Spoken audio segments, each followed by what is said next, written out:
अगर आप stock market में सिर्फ सपोर्ट रेजिस्टेंस या मूविंग एवरेज देख के ट्रेड कर रहे हो, तो शायद आप इनकम्प्लीट गेम खेल रहे हो।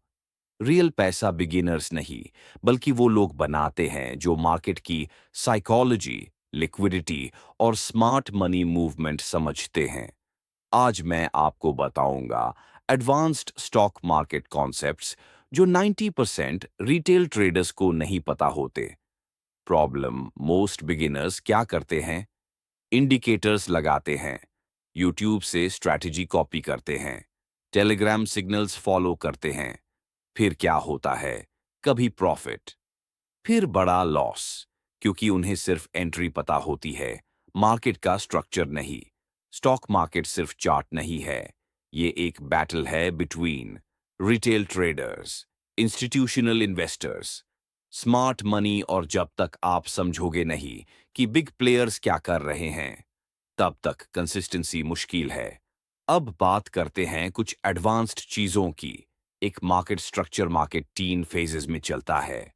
Up trend, higher high higher low. Down trend, lower high lower low. Consolidation, advance traders सिर्फ ट्रेंड फॉलो नहीं करते, वो ब्रेक ऑफ स्ट्रक्चर देखते हैं। अगर अप ट्रेंड में अचानक स्ट्रॉन्ग लोअर लो बन जाए, इसका मतलब हो सकता है ट्रेंड रिवर्स होने वाला है। Two liquidity concept market random नहीं मूव करता, मार्केट लिक्विडिटी हंट करता है। स्टॉप लॉस कहाँ होता है? प्रीवियस हाई के ऊपर, प्रीवियस लो के नीच। इंस्टीट्यूशंस पहले रिटेल ट्रेडर्स का स्टॉप लॉस हिट करते हैं, फिर रियल मूव स्टार्ट होता है। इसको कहते हैं liquidity grab. Three risk management most important. Advance trader का फोकस प्रॉफिट पे नहीं होता, उनका फोकस होता है रिस्क पर ट्रेड इक्वल्स 1 to 2% ओनली। अगर आप 10,000 रुपए से ट्रेड कर रहे हो, तो एक ट्रेड में 100 रुपए से 200 रुपए से ज्यादा रिस्क नहीं। ये बोरिंग लगता है, पर इसी से अकाउंट सरवाइव करता है। For position sizing same setup में हर बार सेम क्वांटिटी नहीं लगानी चाहिए। पोजीशन साइज डिपेंड करता है, स्टॉप लॉस कितना बड़ा है, रिस्क परसेंटेज क्या है। ये प्रोफेशनल ट्रेडिंग का बेस है। 5 फंडामेंटल प्लस टेक्निकल कॉम्बिनेशन। सिर्फ चार्ट देखना इनफ नहीं, आपको समझना होगा company earnings, date level, industry growth, overall economy. For example, अगर इकोनॉमी स्लो हो रही है और इंटरेस्ट रेट्स बढ़ रहे हैं, तो बैंकिंग स्टॉक्स पे प्रेशर आ सकता है। Macro understanding equals advanced edge. Example, मान लो एक स्टॉक अप ट्रेंड में था, रिटेल ट्रेडर्स ने प्रीवियस हाई के ऊपर ब्रेकआउट पे बाय किया। सडनली प्राइस थोड़ा ऊपर गया, फिर स्ट्रॉन्ग नीचे गिर गया। क्यों?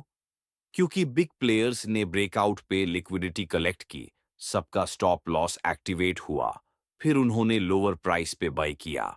अगर आप मार्केट स्ट्रक्चर प्लस लिक्विडिटी समझते होते, तो आप फेक ब्रेकआउट से बच सकते थे। इसी डिफरेंस से बिगिनर और एडवांस्ड ट्रेडर अलग होते हैं। Conclusion plus CTA stock market में सक्सेस इंडिकेटर से नहीं, अंडरस्टैंडिंग से आता है। अगर आप एडवांस्ड बनना चाहते हो, तो मार्केट स्ट्रक्चर समझो, लिक्विडिटी कॉन्सेप्ट सीखो, रिस्क मैनेजमेंट फॉलो करो, इमोशनल कंट्रोल डेवलप करो। याद रखो, मार्केट में सरवाइव करना ही सबसे बड़ा विन है। अगर आपको ऐसे एडवांस्ड स्टॉक मार्केट वीडियोस चाहिए जहां मैं रियल कॉन्सेप्ट्स सिंपल इंग्लिश में एक्सप्लेन करूं, तो चैनल को सब्सक्राइब करो और कमेंट में लिखो एडवांस्ड पार्ट 2। नेक्स्ट वीडियो में मैं बताऊंगा स्मार्ट मनी कॉन्सेप्ट डिटेल में।